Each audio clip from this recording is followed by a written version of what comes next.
दोस्तों, हर साल 25 दिसंबर को अटल बिहारी वाजपेयी जी की जयंती मनाई जाती है। तो आज के इस वीडियो में अटल बिहारी वाजपेयी जी से संबंधित जितने भी क्वेश्चंस बनते हैं जो कि एग्जाम में पूछे जाते हैं उसका डिस्कशन करेंगे। तो सबसे पहले इस वीडियो की शुरुआत करते हैं। आप यहां पर एक ट्वीट देख सकते हैं। हमारे देश के प्रधानमंत्री श्री नरेंद्र मोदी जी के द्वारा सुबह सुबह ही अटल बिहारी वाजपेयी जी की जयंती के अवसर पर उनके लिए एक ट्वीट किया गया है, जो कि 25 दिसंबर 2021 को 7:30 बजे। ठीक है, तो यहाँ पर 25 दिसंबर आपको याद रहेगा। 25 दिसंबर जो है ये पूर्व प्रधानमंत्री श्री अटल बिहारी वाजपेयी की जयंती मनाई जाती है। अब इसमें देखो एग्जाम के पॉइंट ऑफ व्यू से क्या क्या क्वेश्चंस बन सकते हैं। पहला क्वेश्चन तो यही बन जाएगा कि इस वर्ष यानी कि 25 दिसंबर 2021 को अटल बिहारी वाजपेयी जी की कौन सी जयंती मनाई गई है। तो आंसर हो जाएगा इसका 97वीं जयंती हाल ही में मनाई गई है। 97th जयंती हाल ही में मनाई गई है। इसके अलावा दोस्तों एग्ज़ाम में आपने देखा होगा कि बहुत सारे ऐसी जगह है जैसे कि स्टेडियम है, रेलवे स्टेशन है, पार्क हैं, जिनका नाम चेंज करके अटल बिहारी वाजपेयी जी के नाम पर कर दिया गया है। वो सब चीज़ें भी एग्ज़ाम में बहुत पूछी जाती हैं। तो यहाँ पर हम लोग एक कंप्लीट लिस्ट देखेंगे कि अटल बिहारी वाजपेयी जी के नाम पर कौन कौन से नेम चेंज किए गए हैं। नाम तो बहुत सारे हैं, लेकिन हम लोग फेमस फेमस नाम देखेंगे जो कि एग्ज़ाम में बार बार रिपीट होते हैं। सबसे पहले हिमाचल प्रदेश में स्थित रोहतांग पास जो है, रोहतांग टनल, इसका नाम चेंज करके अटल टनल कर दिया गया था। लखनऊ में एक इंटरनेशनल स्टेडियम बनाया गया था जिसका नाम था इकाना स्टेडियम। इस स्टेडियम का नाम चेंज करके भी अटल बिहारी वाजपेयी जी के नाम पर कर दिया गया है। अटल बिहारी वाजपेयी इकाना स्टेडियम इसका नाम हो गया है। इसके बाद में एक रेलवे स्टेशन है मध्य प्रदेश का जिसका नाम है हबीबगंज रेलवे स्टेशन। इसका नाम चेंज करके श्री अटल बिहारी वाजपेयी स्टेशन कर दिया गया था। इसके अलावा ग्वालियर से चंबल, ग्वालियर चंबल एक्सप्रेस वे जो कि मध्य प्रदेश में स्थित है, इसका नाम चेंज करके अटल बिहारी वाजपेयी चंबल प्रोग्रेस वे कर दिया गया है। इसके अलावा कुछ और भी नाम हैं जिसको हम लोग देखेंगे। नया रायपुर छत्तीसगढ़ में, इसका नाम चेंज करके अटल नगर कर दिया गया। बुंदेलखंड एक्सप्रेस वे को अटल पथ किया है। साबरमती घाट का नाम चेंज करके अटल घाट कर दिया गया है। तो ये तो बेसिक क्वेश्चंस हो गए। इसके अलावा इनके जीवन से संबंधित क्वेश्चंस भी एग्जाम में कभी कभी पूछ लिए जाते हैं। तो पहला प्रश्न बनेगा कि अटल बिहारी वाजपेयी कहाँ पर पैदा हुए थे। आंसर हो जाएगा इनका जन्म जो है ये ग्वालियर में हुआ था। ऑप्शन नंबर ए इसका राइट आंसर हो जाएगा।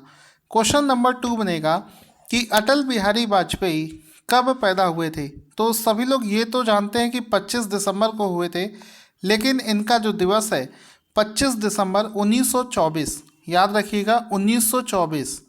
ठीक है, इस वर्ष इनकी कौन सी जयंती मनाई गई है। इस वर्ष इनकी 97th जयंती हाल ही में मनाई गई है। इसके बाद में क्वेश्चन बनेगा, भारतीय राजनेता अटल बिहारी वाजपेयी भारत के कौन से प्रधानमंत्री थे। तो कौन से नंबर के प्रधानमंत्री थे। तो आंसर हो जाएगा कि ये भारत के 10वें प्रधानमंत्री थे। ऑप्शन नंबर सी इसका राइट आंसर हो जाएगा। 10th प्राइम मिनिस्टर बने थे श्री नरेंद्र मोदी। क्वेश्चन बनेगा, वाजपेयी लोकसभा के लिए कितनी बार चुने गए थे। तो लोकसभा के लिए 9 बार चुने गए थे। ऑप्शन नंबर डी इसका राइट आंसर हो जाएगा। इसके बाद में क्वेश्चन बनता है कि हम सब जानते हैं एग्जाम में ये क्वेश्चन बहुत बार पूछा गया है कि पूर्व प्रधानमंत्री श्री अटल बिहारी वाजपेयी जी ने यूनाइटेड नेशन महासभा में हिंदी में भाषण दिया था, जिसकी वजह से वो हिंदी में भाषण देने वाले पहले भारतीय व्यक्ति बने थे। तो कौन से ईयर में ये भाषण दिया गया था। इसके ऑप्शंस ऊपर नीचे हो गए हैं, आप देख सकते हैं। तो कौन से ईयर में वो भारत के पहले ऐसे व्यक्ति बने थे जिसने यूनाइटेड नेशंस में हिंदी में भाषण दिया था। तो आंसर हो जाएगा इसका 1977, 1977। ऑप्शन नंबर 20 का राइट आंसर हो जाएगा।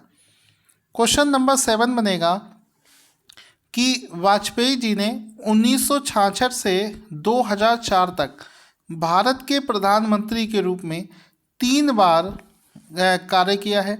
इनकी पहली अवधि क्या थी। तो पहली बार जब वे प्राइम मिनिस्टर बने थे तो पहले इनका जो ड्यूरेशन था वो 13 दिन का था। ऑप्शन नंबर ए इसका राइट आंसर हो जाएगा। 13 दिन इनकी सरकार चली थी। इसके बाद में वर्ष 2021 में एक बहुत ही शानदार क्वेश्चन बनता है। एक में वर्ष 2001 में वाजपेयी जी ने प्राथमिक और माध्यमिक विद्यालयों में शिक्षा की गुणवत्ता में सुधार के लिए किस शिक्षा अभियान को शुरू किया था? तो आंसर हो जाएगा इसका ऑप्शन नंबर डी इसका राइट आंसर हो जाएगा कि उस समय 2001 में वाजपेयी जी के द्वारा शिक्षा को लेकर सर्व शिक्षा अभियान को शुरू किया गया था। ऑप्शन नंबर डी इसका राइट आंसर हो जाएगा।